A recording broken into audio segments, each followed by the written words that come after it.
आज हम बात करने जा रहे हैं एक ऐसे राजा के बारे में जिन्हें एशिया का सबसे शक्तिशाली राजा का खिताब मिला।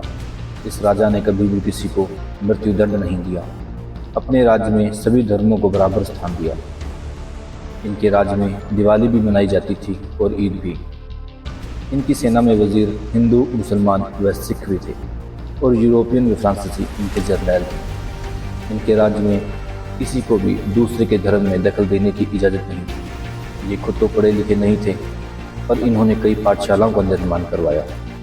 ये अपनी प्रजा से पूर्ण रूप से जुड़े हुए थे। इन्हीं कारणों से सारी प्रजा इन्हें काफ़ी प्रेम करती थी। नमस्कार दोस्तों, स्वागत है आपका मेरे YouTube चैनल बुद्धिजीवी पर। सन 1780 गांव गुजरांवाला, जो कि अभी पाकिस्तान में है, के महाराजा महासिंह के घर एक बच्चे का जन्म हुआ। नाम रखा गया बुद्ध सिंह, जो आगे जाकर रंजीत सिंह के नाम में तब्दील हुआ। छोटी उम्र में चेचक की वजह से रंजीत सिंह की एक आंख की रोशनी चली गई। वे महज 12 साल के थे जब उनके पिता चल बसे और राजपाट का सारा बोझ उनके कंधों पर आ गया। 12 अप्रैल 1801 को रंजीत सिंह ने महाराजा की उपाधि ग्रहण की। गुरु नानक देव जी के वंशजों ने उनकी ताजपोशी संपन्न करवाई और उन्होंने लाहौर को अपनी राजधानी बनाया। महाराजा रंजीत सिंह निसंदेह 19वीं सदी में पंजाब के ही नहीं बल्कि पूरे एशिया के सबसे शक्तिशाली राजा थे। उन्होंने अपने सूझबूझ व बाहुबल से एक विशाल राज्य की स्थापना की, जिसकी सीमाएं सतलज दरिया से लेकर दर्रा खैबर तक और तिब्बत, लद्दाख एवं अस्कदुर से लेकर दक्षिण में शिकारपुर सिंध तक फैला हुआ था। अगर हम इस राज्य का क्षेत्रफल की बात करें तो ये लगभग 1,40,000 वर्ग मील था। महाराजा रंजीत सिंह का ताल्लुक सिख धर्म से था, इसी कारण यह खालसा राज था। खालसा राज को 4 बड़े क्षेत्रों में बांटा गया, जिसमें एक क्षेत्र लाहौर, दूसरा मुल्तान, तीसरा कश्मीर और चौथा पेशावर था। 27 जून 1839 को जब महाराजा का देहांत हुआ तो उनके खजाने में करोड़ों रुपए के हीरे जवाहरात, सोने चांदी के बर्तन व बेशकीमती हीरा कोहिनूर मौजूद था। महाराजा रंजीत सिंह के शासनकाल में अनेकों विदेशी सेनानियों ने उनके राज्य में भ्रमण किया और उन्होंने अपने सफरनामे में राजा की काफ़ी तारीफ की। राजा से मिलने वाला हर व्यक्ति उनसे काफ़ी प्रभावित होता था। अलेक्जेंडर बर्नर ने अपने सफरनामे में लिखा था, मैं एशिया के किसी भी व्यक्ति से मिलकर इतना प्रभावित नहीं हुआ जितना कि महाराजा रंजीत सिंह से मिलकर हुआ हूँ। बिना किसी विद्याओं और राजसी रहनुमा के वो अद्भुत शक्तियों और उत्साह से अपने राज्य के कामों को चला रहा है।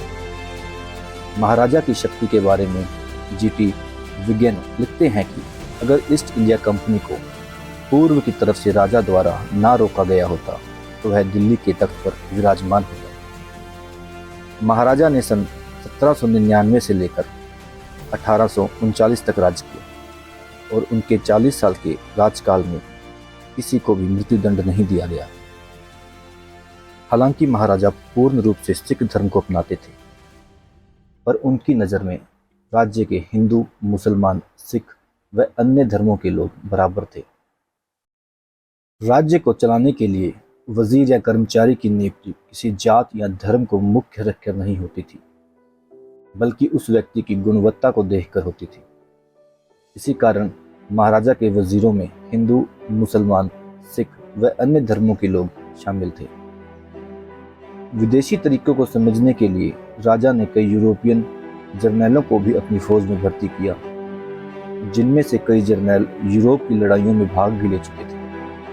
लाहौर दरबार में भर्ती से पहले उनकी अच्छी तरीके से परख की जाती थी। इसी तरीके से फ्रांसीसियों को भी सेना में भर्ती किया जाता था। महाराजा रंजीत सिंह के राज्य में हर व्यक्ति को अपने तरीके से रहने की अनुमति थी। किसी को भी दूसरे के धर्म के खिलाफ बोलने की अनुमति नहीं थी। इसी कारण महाराजा ने अपने जर्नैलों को हुक्म दे रखा था, जब कभी भी नए राज्य को जीता जाए तो वहाँ के धर्म स्थानों व धर्म ग्रंथों की बेअदबी या बेइज्जती ना की जाए और ना ही उस राज्य के नागरिकों को परेशान किया जाए। महाराजा काफ़ी दयालु व सहनशील था। वो कभी भी अपने विरोधियों के साथ बदले या उन्हें तबाह करने की भावना से पेश नहीं आता था। इन्हीं कारणों से हर तरफ खुशहाली का माहौल था। राज्य के किसान और व्यापारी बहुत खुश थे। कश्मीर उनके व्यापार का बड़ा केंद्र था। लाहौर में तोप, तलवारें एवं भाले आदि बनाने के कारखाने थे। सियालकोट के पास रंगकोट बढ़िया कागज के लिए मशहूर था। होशियारपुर में लकड़ी व हाथी के दांतों का काम हुआ करता था और खेती में राज्य दूसरे राज्यों से आगे था। महाराजा रणजीत सिंह की कर प्रणाली काफी सरल थी। गांव के अधिकतर फैसले पंचायत ही कर दिया करती थी। राजा ने अपने राज्य में मौत की सजा खत्म कर दी थी और दोषियों को सुधारने पर ज्यादा जोर दिया जाता था। महाराजा ने अपने महल के बाहर एक संदूक रखवाया हुआ था, जिसके अंदर लोग अपनी शिकायत पत्र बिना किसी डर के डाल सकते थे। उस संदूक की चाबी महाराजा सदैव अपने पास ही रखते थे और शिकायतों का निवारण महाराजा खुद किया करते थे। महाराजा अपनी हर जिम्मेदारी को बखूबी निभाना जानते थे। वो किसी भी काम को अगले दिन पर नहीं छोड़ते थे। महाराजा लोगों की खुशी गमी व त्योहारों में शरीक होकर उनका ही एक अंग बन जाते थे। महाराजा ईद, दिवाली या बैसाखी हर त्योहार को बड़ी धूमधाम से मनाते थे। हुसैन की मजार पर बसंत पंचमी का मेला देखा जाना एक आम बात सी लगती थी। महाराजा जितना खर्च गुरुद्वारों या गुरुधामों पर करते थे, उतना ही खर्चा मंदिर, मस्जिद, पीर खानों पर भी करते थे। एक बार महाराजा ने कुरान शरीफ की एक सुंदर नकल 10,000 रुपए में एक मुसलमान व्यक्ति से खरीदी, जो कि ईरान में इसे बेचने जा रहा था। हालांकि महाराजा खुद अनपढ़ थे, पर उनके अंदर कुछ नया जानने की जिज्ञासा हमेशा बनी रहती थी। इसी कारण उन्होंने अपने राज्य में अधिक से अधिक स्कूल भी खुलवाए और वह विद्वानों व सूझवानों से बातें कर काफ़ी खुश हुआ करते थे। महाराजा रणजीत सिंह की हाइट कम थी। बचपन में निकली चेचक की वजह से वह एक आंख से देख नहीं सकते थे, पर उन्होंने अपनी इस कमी को और कई गुणों से पूरा कर लिया था। एक बार एक अंग्रेज ने फकीर अजीजुद्दीन से पूछा कि राजा किस आंख से नहीं देख सकता, तो फकीर अजीजुद्दीन ने बड़ी नम्रता व सादगी से कहा कि राजा के चेहरे में जलाल ही इतना है कि आज तक मैं देख ही नहीं सका कि वह किस आंख से नहीं देख सकता। महाराजा बिल्कुल सादा जीवन जीते थे। उनका लिबास व खुराक भी सादा थी। राजा ने कभी भी हारे हुए दुश्मनों के साथ सख्ती वाला सलूक नहीं किया। उसने कांगड़ा, कसूर, मुल्तान, पेशावर और भी कई जीते हुए इलाकों के सूबेदारों को कई बार माफ किया।